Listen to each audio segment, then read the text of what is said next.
Warm up for 5 minutes. First program using my Chorus Base 4. Day 1 ng workout to. 2 minutes in ng warm up.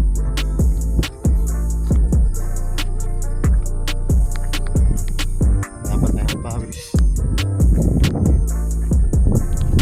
So dito lang tayo paikot-ikot sa control room namin. So ito magiging training grounds ko. Target ko nga pala ay half marathon by December. Tapos 5K muna siguro by June. 1 minute na lang warm up. Let's go. So last 10 seconds running na tayo ng 1 kilometer. Yan, nagbabibrate siya kaya maganda. Alam mo, next program ka na. So yan, nalabas agad niya yung yan, so running na tayo 1 kilometer. Let's go. So ang target lang ng running ko ay 1:36. So pag tumataas, alarm. Yan, babagal tayo konti. Ayos ng oras. Kapal mo bagal yan. Alarm. Wawan. Sunod tayo sa program lang. Siguro ano lang to, fast walking. Kumbaga zone 2 lang naman kilometers. So ano, tumakbo kasi nga beginner. First run lang naman natin to.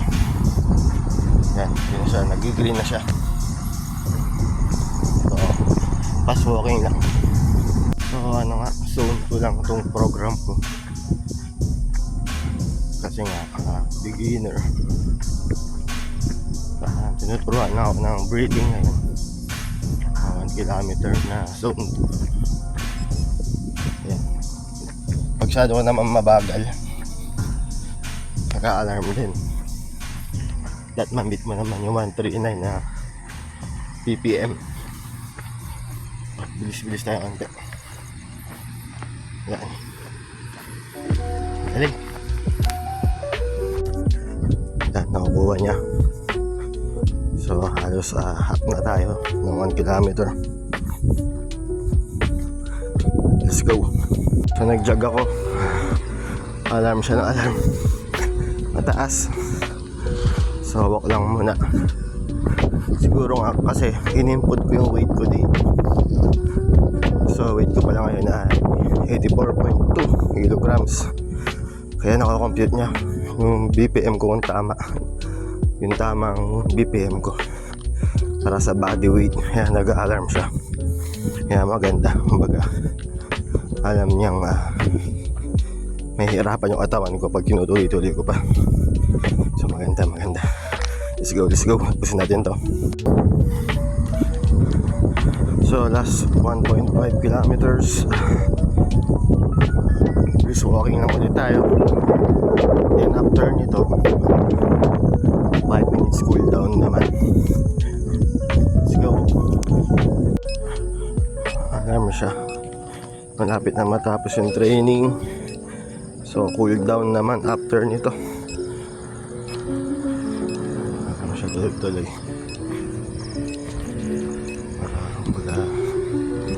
Ito, 3 meters.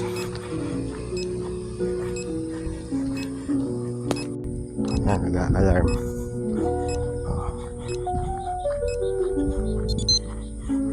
Yan, tapos na tayo ng training.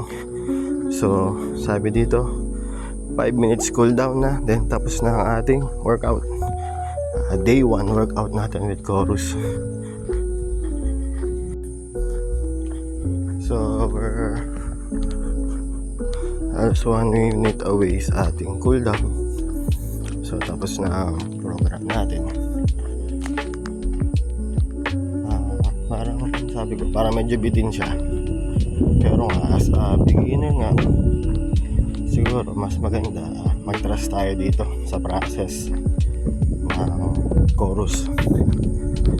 Sundin lang natin siya. Wait natin yung improvements. Huwag tayo magmamadali. So, 4 seconds. Let's go. So ito, natapos natin yung workout natin. So iyan natin to. Finish na. Wait lang, mahirap ang isang kamay. So mga paps, tapos na yung ating first workout. So ito yung mga inputs niya. Ayan. Doon na-review na rin ito sa chorus. Belly 21 minutes. Then, ayan, efficiency good. Training load. Easy. Yan, hindi ko pa alam yung mga ano yan. Kasi pwede kang mag-record mga inputs mo. Best lap, average pace. Ano yan. Basta yan yan.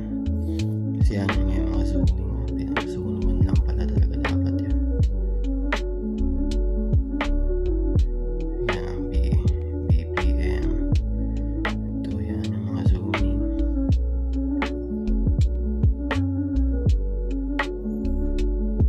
Cadence. Ayan, ang daming nariread ng chorus. So yan lang ang ating first program with chorus. So ano naman tayo, insights naman sa sarili. So yan paps, salamat mga paps, kumbaga kung nakabat kayo sa video. So ayun, ang first workout natin, bilis lang, very light. Tapos nga, ganun nga, sabi ko trust lang natin yung process, huwag natin i-push yung sarili natin. Yun nga, at medyo mabigat tayo. At yun, alam rin ng chorus. So nag-alarm siya pag alam niya hindi kaya ng katawan mo. So ayun, salamat at sana ay maging consistent tayo.